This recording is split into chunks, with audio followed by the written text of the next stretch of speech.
ഒരിക്കൽ ഒരാൾ മനോഹരമായ ഒരു കല്ലുമായി അങ്ങാടിയിലേക്ക് ചെന്നു. അവിടെയുള്ള ആളുകൾ അതിന് കേവലം 100 രൂപ വിലയിട്ടു.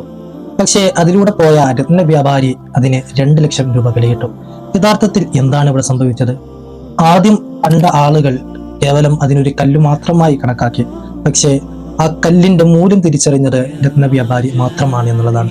ഇതുപോലെ തന്നെയാണ് നമ്മുടെ ജീവിതത്തിലുള്ള പരിഗണന എന്ന് പറയുന്നത്. ചില ആളുകളുണ്ട് പരിഗണനക്കായി കാത്തു നിൽക്കുന്നവരെ പരിഗണിക്കാത്ത ആളുകളുടെ പിറകെ പോയി സ്വന്തം വില കളയുന്നവർ.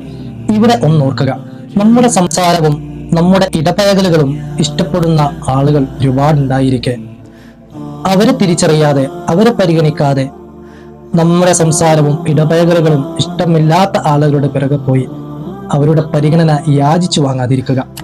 കാരണം നമ്മെ പരിഗണിക്കുന്ന ആളുകൾക്ക് മാത്രമേ, നമ്മെ സ്നേഹിക്കുന്നവർക്ക് മാത്രമേ നമുക്ക് മൂല്യം കൽപ്പിക്കാൻ കഴിയുകയുള്ളൂ. അല്ലാത്തവർക്ക് കേവലം നാം ഒരു യാചകരായി മാത്രം മാറിയേക്കാം.